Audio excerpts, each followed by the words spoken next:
আমি গম পাই আছোঁ আৰু তাতে আমি পাৰ্কৰ ওচৰতে অথনি কিবা এটা অনুষ্ঠানৰ বাবে তাতে আমি আছিলোঁ।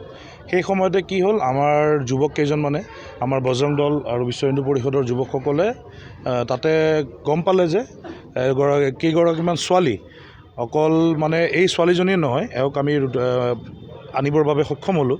বাকী দুগৰাকীমান ছোৱালী আছিলে, যুৱক আছে, তেওঁলোক পলায়ন কৰিলে সেই তাৰ পৰা। আৰু গোটেইখিনি আমি গম পালোঁ যে মুছলিম যুৱক, কিছুমানৰ পৰিচয় আছিলে।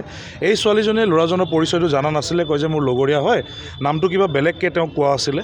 সেই হিচাপতে মানে তাই চিনি পায় আৰু তাই অলপ বেলেগ জেগাৰ হয়, আমাৰ অলপ কাষৰীয়া আমাৰ ঢেকীয়াজুলি টাউনৰ। তাৰপৰা তাই আহোঁতে তাক কলেজৰ পৰা তাই ল'ৰাটোৱে লৈ আহি পেলাই পাৰ্কত যাওঁ বুলি কৈ পেলাই লৈ আহিছিলে। আহি পেলাই তাতে আমি ধৰা পেলালোঁ। ধৰা পেলাওঁতে কথা বতৰাখিনি আমি গম পালোঁ, পৰিয়ালক জনোৱা হ'ল। ছোৱালীজনীৰ পৰিয়ালক ইনফৰ্ম কৰাৰ পিছত তেওঁলোকে আহি আছোঁ বুলি ক'লে, জনালে। আৰু সেই সময়তে তাতে পুলিচ প্ৰশাসন গৈ উপস্থিত হ'ল আৰু ল'ৰাজনক আৰু ছোৱালীজনীক থানালৈ লৈ আহিলে। আৰু এনেকুৱা সঘনাই কিছুমান ঘটনা সংঘটিত হ'ব ধৰিছে, আমি আগতেও পাইছোঁ, পাৰ্কতে হওক বা ক'ৰবাত হওক।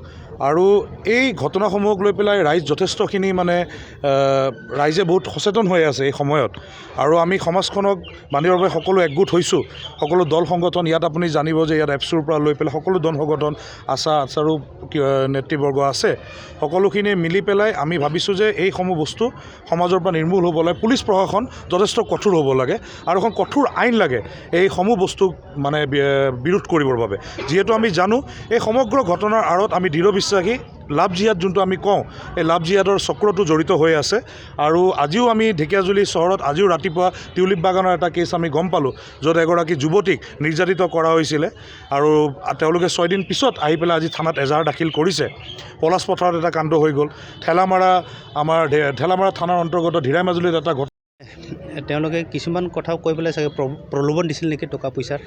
তো তাতে আমাৰ বজৰং দলৰ আৰু কিছু আমাৰ যুৱক আছিলে ৰাইজৰ, তেওঁলোকে আমাৰ ঢেকীয়াজুলিটো শ্বহীদ পাৰ্ক তাতে তেওঁলোকে আছিলে। তাত ধৰিব পাৰিছে। তো কি কাৰণত ছোৱালীজনীক তেনেকৈ পুচলাই মেলি আনিছিল সেইটো আমি সদ্যহতে এতিয়া বৰ্তমানলৈকে আমি জানিব পৰা নাই। তো পৰৱৰ্তী সময়ত আমি ছোৱালীটোৰ পৰা ষ্টেটমেণ্টটো যদি ল'ব পাৰোঁ, তেতিয়া আমি যদি ছোৱালীজনীক বেলেগ ধৰণে কথা কৈ পেলাই যদি তেওঁ ফাচাব বিচাৰিছিলে, লাভ জেহাদ যদি তেনেকুৱা ধৰণৰ কিছু কৰিব বিচাৰিছে, তো নিশ্চয় কেছ হোৱাটো আমি বিচাৰিম এজন সংগঠন তৰফৰ পৰা। আমি এতিয়া জানিব পাৰিছোঁ মুছলিম বুলি, কিন্তু নাম চাম নাজানো আমি। নাই চালি বুলি, নাই চালি বুলি এতিয়া গম পাইছোঁ মই।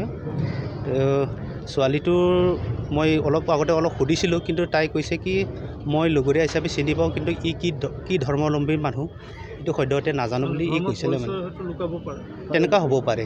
হয়, কি কয় নাই নাজানে, হয়। দুজনেই আছিলে। তো ৰাইজে আৰু আমাৰ যিখিনি যুৱক আছিল বজৰং দলৰ, আমাৰ সংগঠনৰ আৰু ৰাইজৰ, তেওঁলোকে সিহঁতক ধৰি আনিছে মানে সেইটো।